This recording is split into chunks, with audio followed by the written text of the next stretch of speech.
கிறிஸ்துவின் சுபாவத்திற்கு ஒத்து போகின்ற விசேஷமான 8 காரியங்களை நீங்கள் சிந்தித்துக் கொண்டிருக்க வேண்டும். அவைகளால் சிறந்த ஆசீர்வாதங்கள் கிடைக்கும் என்று பவுல் சொல்கிறார். பிலிப்பியர் 4:8 கடைசியாக, சகோதரரே, உண்மை உள்ளவைகள் எவைகளோ, நீதி உள்ளவைகள் எவைகளோ, கற்புள்ளவைகள் எவைகளோ, அன்புள்ளவைகள் எவைகளோ, நற்கீர்த்தி உள்ளவைகள் எவைகளோ, புண்ணியம் எதுவோ, புகழ் எதுவோ, அவைகளையே சிந்தித்துக் கொண்டிருங்கள்.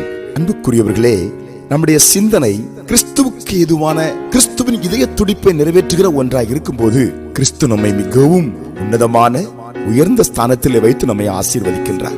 நம்முடைய வாழ்க்கையிலே நாம் சிறந்தவர்களாய், விசேஷமானவர்களாய் மாறுவதற்கு, ஒரு ஆசீர்வதிக்கப்பட்ட ஒரு வாழ்க்கை வாழ்வதற்கு 8 விசேஷங்களை நாம் சிந்தனையில் எப்போதும் வைத்துக் கொண்டிருக்க வேண்டும் என்று பவுலுடையார் நமக்கு ஆவியானவர் மூலமாய் ஆலோசனை தருகின்றார். 1 உண்மை, 2 ஒழுக்கம், 3 நீதி, 4 கற்பு, 5 அன்பு, 6 நற்கீர்த்தி, 7 புண்ணியம், 8 புகழ்.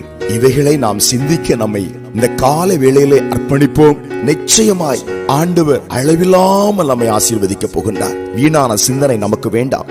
உலக பிரகாரமான சிந்தனை நமக்கு வேண்டாம். வேதத்துக்குள் இருக்கிற இந்த முத்துக்களை போல நம்மை ஒளிரச் செய்கிற, நறுமணம் பரப்பச் செய்கிற இந்த ஆசீர்வாதமான இந்த சுபாவங்களை நம் வாழ்க்கையிலே தரித்துக் கொண்டு சிந்தித்துக் கொண்டு முன்னேறுவோம். கர்த்தர் நிச்சயமாய் இந்த நாள் உங்களை ஆசீர்வதிப்பார். ஜெபிப்போம். எங்கள் பரலோகத்தின் பிதாவே, இந்த காலை வேளையிலே நாங்கள் இந்த 8 விதமான விசேஷங்களை சிந்தித்து உம்முடைய ஆசீர்வாதங்களை பெற்றுக்கொள்ள உம்முடைய கரங்களில் எங்களை தருகிறோம், தாழ்த்துகிறோம். ஏந்திக் கொள்ளுங்க. இயேசுவின் நாமத்தில் பிதாவே.